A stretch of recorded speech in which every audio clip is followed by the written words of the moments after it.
Welcome to Brainstorm episode 16. Today we're going to be talking about Dall-E 3, a new study on how ChatGPT is making the average worker even better.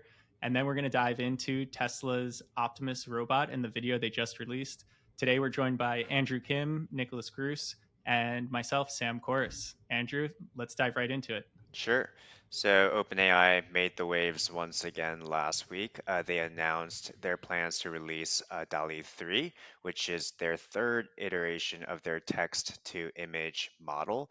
And it's really interesting this time around because they're going to embed DALL-E 3 directly into ChatGPT, enabling prompting of that text-to-image model in like a conversational format, right? And this could be really interesting from a general productivity perspective, right? In that if you think about how people interact with Stable Diffusion or Midjourney or even DALL-E 2, um, it was very much a trial and error process in which people iterate on like zero shot prompts, right? In which you're kind of putting in a prompt, you see the image output, and it works for you, it doesn't work for you, and you try again and again. And through this experience, I think a lot of people kind of learned how to become like better prompt engineers, especially with the case of Midjourney, of learning to use certain words, learning to use certain sentence structures, etc. There's a case with DALL-E 3 and ChatGPT that that kind of prompt engineering is no longer needed, right? Because if you can prompt this model in a very much like natural conversational format, then that kind of like prompt engineering that you needed before is, I guess, less important. So it could be really exciting just from a lowering the barriers to entry point of view. Um, and it's also really interesting from a new consumer entertainment perspective, right? In that OpenAI demoed an example in which the participant prompted the AI model for a cartoon of a hedgehog, right? And then as they did that, they were asking, Was okay, it like Larry the Hedgehog? I think it was. I don't really remember, but let's go with Larry. And they said, what does Larry like to do for fun, right? And like the ChatGPT interface would basically come up with like a text story, right, that accompanies the images that it outputted before, right? So it kind of creates this text plus image conversation that could evolve into really interesting entertainment formats in the future. Um, but like we have yet to see what it looks like, right? DALL-E Yeah, 3 Andrew, is also maybe can you uh contextualize this? Just because I know, right, Chat GPT comes out, we're all using it, super exciting. Usage has clearly decreased after the wow, this is cool. Um, okay. Enterprise, Everyone's talking maybe. about usage decreasing, but it was the summer, and let's be honest, it's only late September. Exam season hasn't really picked up yet, so we'll see if traffic kind of comes back, right? Because the biggest use case for it is for students, right? A lot of the times, and I think I think we're probably going to see like a big pop to normalcy once like kind of midterm season picks up. But But I would push yeah. back. I think the biggest Y- use case is knowledge workers everywhere, like Yeah, I students. think broadly speaking, it's, students are definitely a strong user base, but you do have knowledge workers. When you're talking about DALL-E, you're talking about, graphic design work that can easily be enhanced by this.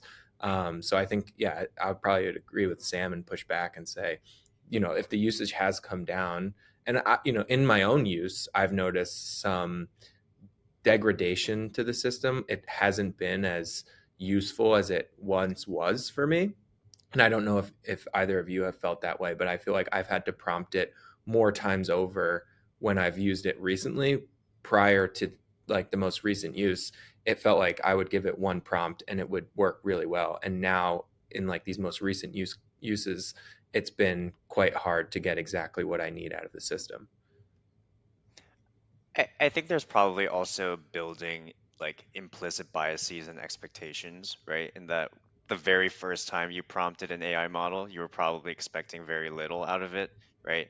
And it was so That's amazing fair. what came out of it, right? And now you kind of have a baseline understanding of what the optimal output might be, right? And it kind of depends on your ability to prompt it, and like using certain keywords to get to the output you want. Um, I, I guess I will backtrack on the student um,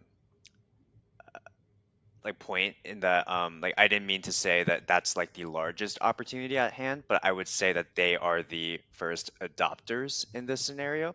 So I think it still does make sense that, in the summer traffic wanes, and assuming that they are still the, early adopters, and knowledge workers like, you have like this skepticism, right, in terms of like Well, you iterating don't need to on it. say knowledge worker like that.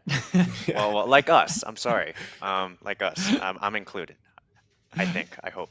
Um, and yeah, and like we have yet to see kind of like full mass adoption of these AI models by the more productive and um, bigger opportunity, right? Yeah, so Andrew, maybe you can dive into kind of that BCG report there, because I think that gets into, here we are poo-pooing our results, but at the same time, it's clearly hugely beneficial, and a super interesting study that came out.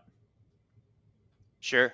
So if people want to learn more, Frank Downing did talk about it in our Sunday newsletter, but a recent HBS and BCG study found that GPT-4 boosted management consultants' performance and speed by 40% and 25% respectively. So assuming quality and speed equally contribute to productivity, then GPT increased the consultant's productivity by around 75%, 1.75x, right? So 1.4 times 1.25, which over the control group, right, which did not have access to GPT-4. So this is great, right? In that, in an idealistic world, AI enhances everyone's productivity in the workforce, increasing kind of like the lowest common denominator and making the labor force that much more effective and valuable.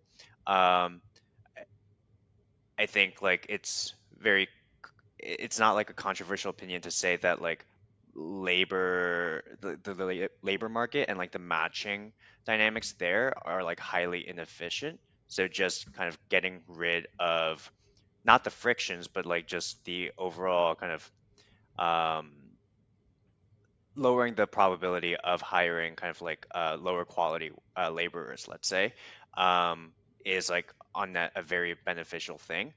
Hopefully that entails some sort of like proportional increase in compensation or work-life balance or other benefits to these workers. But maybe I'm going on too much of a tangent here, but I think it's pretty unclear to me what the median economics per capita will look like, and if we should be operating under this humanistic lens in which AI, for the most part, like augments human labor rather than outright replacing it, right? Because just going back to this study, like I feel like these types of studies that emphasize human in the loop superiority have already insinuate real feelings of insecurity, right?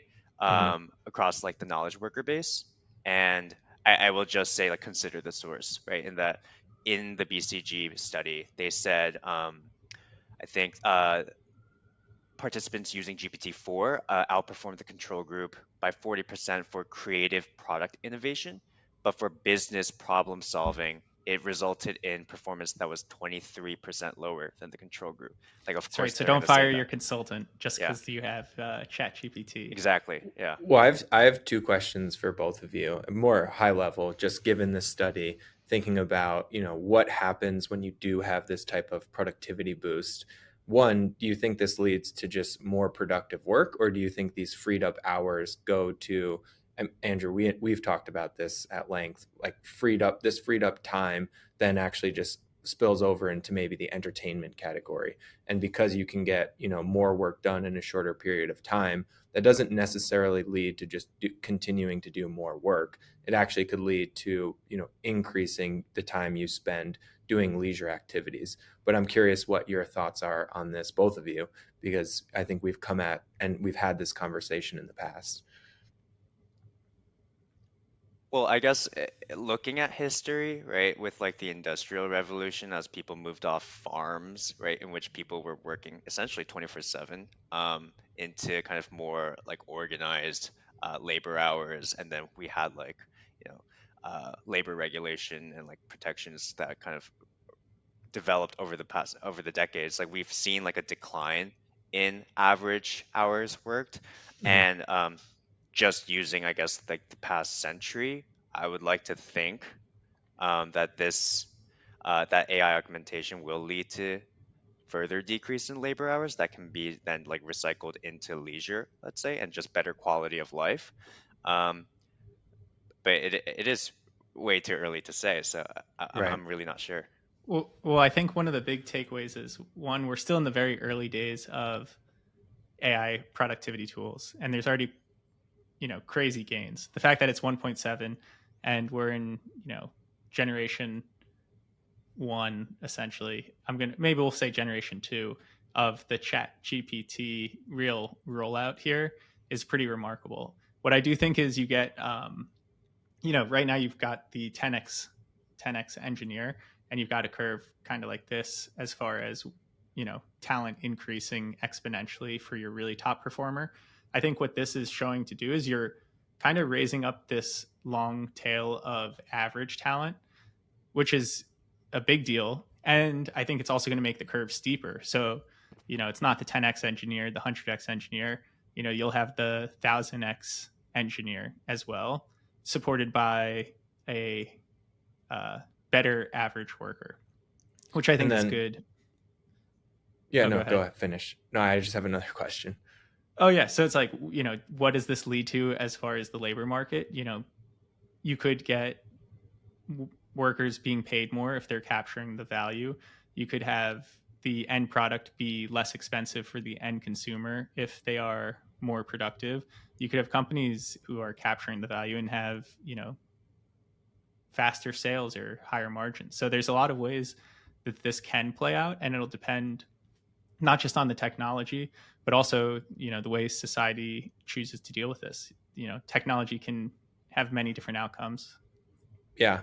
And just on the monetization front, I think an interesting thought exercise is if if these productivity boosts are proven out in the real world, if you look at, the consulting industry, that's billed by the hour. Does that change how the consulting industry monetizes? Do they switch to a different monetization mechanism? Because if you're increasing your productivity, then your billable hours in theory would go down for a specific project. And Do that's probably value not based.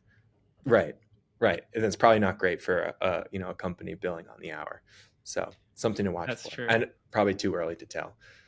I feel like this probably just points to like business models like as a whole on both consumer enterprise use cases, like moving towards like goal or like ROI based targets, right? Um, Rather than like SaaS or like consumption based pricing, Hmm. right? Because like if you think about like I, I'm going on a huge tangent here now, but like with like Web 2, like obviously that allowed for huge platforms to be created, right? With like the cost of compute and like public clouds like becoming a thing. But like now with generative AI, like ingestion and output, like the cost of doing so have is like dramatically decreasing, which I think suggests like the value of a platform or like the value of aggregation is like not that meaningful anymore, maybe because like it's now going to be really interesting for like generative AI to kind of input itself in the middle and then basically dictate what consumers and also knowledge workers see, right, from these aggregation channels, right? And Yeah. like I think that kind of leads to like to your example of like both consumption, both in terms of compute and also like labor hours, like not being viable input variables for business for monetization anymore. Um, though I would assume it will be more lagged for consumers, because we still like TV and Right. Netflix as we know them today. All right, Right. this has been a great rundown, and I think more of a true brainstorm than in the past. So that's great, Andrew. I'm going to invite you to stay on if you have time or you want to, because I'm going to audible. All this talk, it is a brainstorm. I was like, we got to talk about Tesla Optimus. Do you see that video that they released? It's incredible.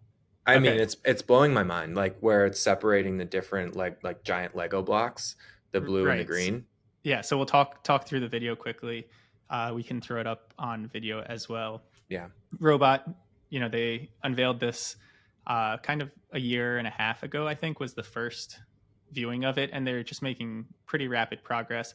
It's separating out blocks. They mess with it. It can still move the blocks in the correct place. It does some yoga. And they're saying it's totally end-to-end visual learning, which is pretty remarkable in and of itself. But we'll get to the robotics side of it, I think, later. To me, the most interesting side of this ties into what you were talking about, Andrew, and what it means for the labor market, or even how do you size this opportunity. And I was trying to think of the right framework for it, because most things it's pretty clear how to say what the addressable market is. So for example, electric vehicles, how many people there are, how many other petrol, gas vehicles are sold. So you kind of have a good estimate of what that market size can be.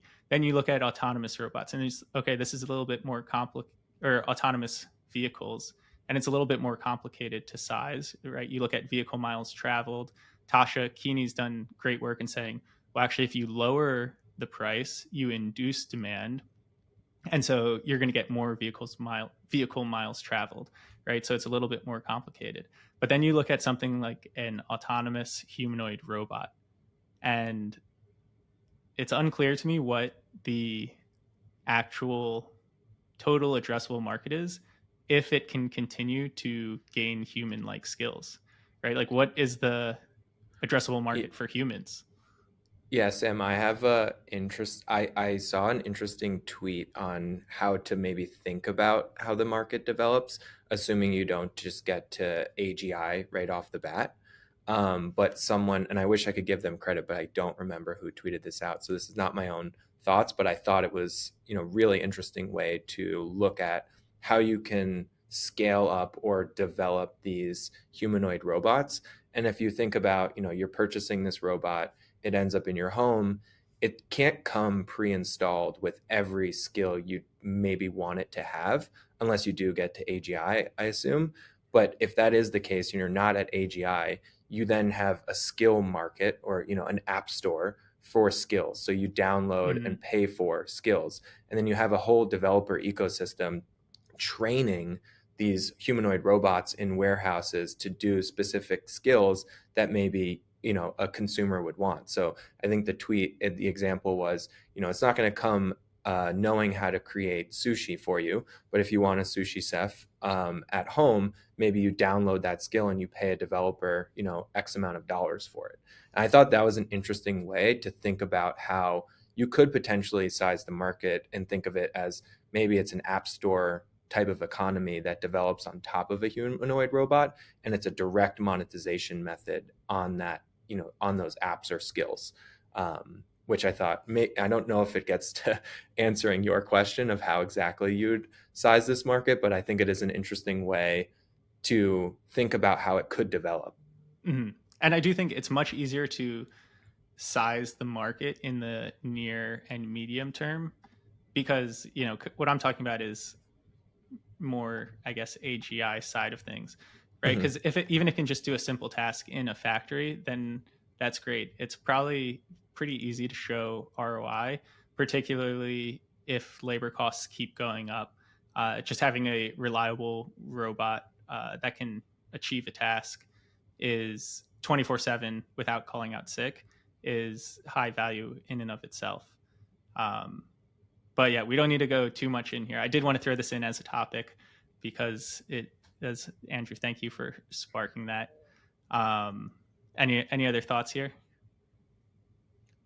Well, I guess I would just say, like, with what money are people buying the apps or the robots? If I like get, all yeah, these if jobs are it's taken away, displaced, yeah. right? As in, like, are the owners of the robot hardware and the AI software, like, are they essentially the new government? We just Andrew, are pay a you tax. arguing? Are you arguing that people aren't going to have jobs because of automation? I don't know. Have you not read Sam's work, Andrew? I think that is a, a highly unlikely outcome, given human ingenuity and uh, the history of the labor markets. I think if you're going to make that claim, there's a lot of uh, arguing and evidence where I think the burden of proof is on that there won't be new jobs for humans. Okay. I just would like to better understand what those jobs will be, right?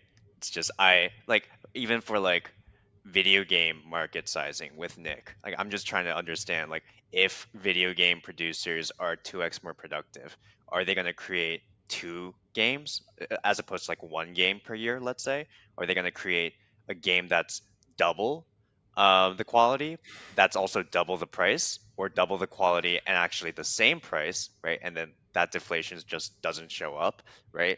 And like, who is playing the game? Like all these different variables.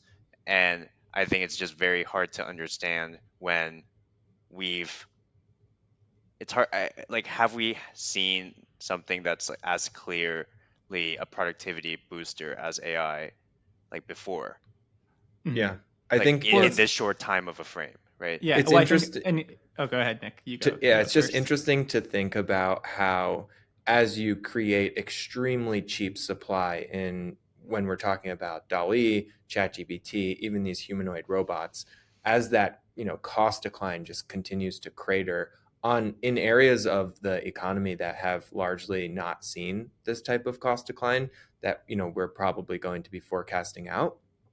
Where do you unlock that demand?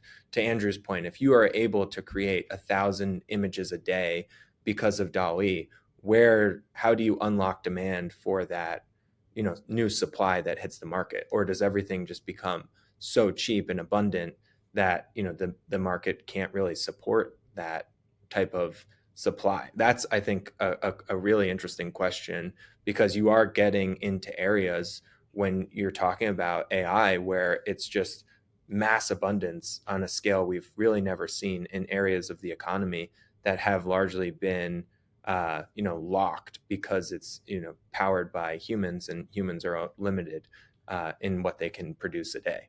Well, maybe I'll wrap this up. Um, is I think a history of automation is you take economic activity that's not captured by traditional metrics, I would say, or it's really not. It's labor that's not captured by the economy, and you bring it into the quote real paid economy. So you can think about driving. Millions of people are driving every day, half an hour to an hour, and they're going to work, and no one's paying them. That's really not part of the economy. That's a lot of dead hours. And you say, okay, autonomous driving comes in. Why are people going to switch from driving themselves to autonomous? Because it's actually going to be less expensive for them to pay a service to do this. So then all of a sudden you have hundreds of millions of hours that were not captured in any way in the economy. I mean, some way, right? You're paying for fuel, gas, whatever. But now all of a sudden it's becoming part of the economy, and it's being captured by the autonomous vehicles. Same thing with, like, you look at food preparation. Andrew, who pays you to go grocery shopping and to prepare your meal and to do that? But if all of a sudden it's less expensive for you to buy the service from a robot or an automated kitchen than delivers by autonomous, right? So it's like all of these interesting ways that transform what the economy looks like. And you take unpaid and uncaptured services, and all of a sudden they become paid. Yeah, We'll dive into that more. We'll dive into yeah, that more. I have We'll, some thoughts there, but we'll wrap at this point, because I think there are some instances where you could say, again, maybe all of the services that would be created, still there might not be enough demand to match the supply that is being put out there if you introduce AI into the system. But that's up for debate, and that's why we do this show every week, so we can come on next That's week right. We need people to be here comment. again. We need people to comment. Let us know what you think. I'm sure a lot of people have thoughts on Tesla's Optimus Robot, on AI stealing jobs. People always have strong thoughts there. And we'll see everyone next week.